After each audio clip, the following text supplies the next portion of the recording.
Et si l'un des visages de l'avenir du Barça était en train de perdre son statut sans que personne ne s'en rende vraiment compte, la situation d'Alejandro Balde mérite une vraie analyse. Avant de plonger dans le détail, pensez à vous abonner à la chaîne 100% Barça pour ne rien manquer de l'actualité blaugrana et des débats qui agitent le club au quotidien. Indiscutable sur le flanc gauche du FC Barcelone ces dernières saisons, Alejandro Balde traverse aujourd'hui une période plus délicate. Il est presque surprenant de rappeler que le latéral catalan n'a que 22 ans, tant il semble installé depuis longtemps dans le paysage du club. Formé à la Masia, Balde a connu une ascension rapide après ses débuts avec l'équipe première en 2021. Son explosivité, sa vitesse et sa capacité à se projeter vers l'avant en ont rapidement fait un titulaire naturel dans le couloir gauche du Camp Nou. Pourtant, malgré cette progression précoce et son statut de joueur issu du centre de formation, certaines critiques ont commencé à émerger ces derniers mois. Plusieurs observateurs estiment que sa courbe d'évolution s'est stabilisée, voire ralentie. On lui reproche notamment de ne pas avoir suffisamment corrigé certains aspects de son jeu, en particulier sur le plan défensif.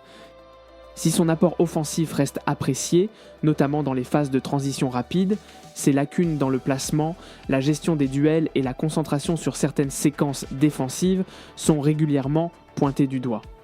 Dans un club aussi exigeant que le Barça, ces détails prennent une importance capitale. De manière plus globale, les deux flancs de la défense barcelonaise sont considérés comme un point de fragilité cette saison. Balde à gauche, mais aussi Jules Koundé à droite, ont été la cible de critiques récurrentes, que ce soit de la part des supporters ou des médias spécialisés. Les performances irrégulières dans les couloirs ont souvent exposé la ligne arrière, fragilisant l'équilibre défensif de l'équipe. Ce constat n'a visiblement pas échappé à Hansi Flick, qui a insisté auprès de la direction pour renforcer ce secteur lors du mercato hivernal. Le club a ainsi décidé de faire revenir João Cancelo, offrant au latéral portugais une nouvelle aventure en Catalogne, un choix stratégique visant à apporter davantage d'expérience, de polyvalence et de qualité technique dans les phases offensives comme défensives. L'objectif était clair, élever le niveau de compétitivité interne et sécuriser un poste devenu sensible. L'arrivée de Cancelo a progressivement changé la dynamique au sein de l'effectif.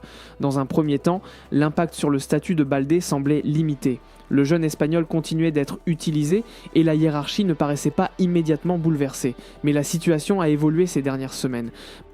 Balde a en effet débuté sur le banc lors des 2 dernières rencontres du FC Barcelone, face à Girona FC puis contre Levante UD.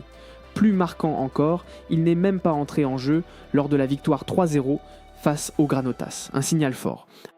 À la place, Flick a choisi d'aligner Cancelo, qui a livré une prestation particulièrement convaincante contre Levante, au point d'être désigné homme du match. Une performance solide, influente dans le jeu, et qui renforce mécaniquement sa position dans la hiérarchie. Si le Portugais maintient ce niveau d'exigence et d'efficacité, la concurrence pourrait rapidement tourner à son avantage. Pour Balde, cela signifie un risque réel de perdre son statut de titulaire indiscutable.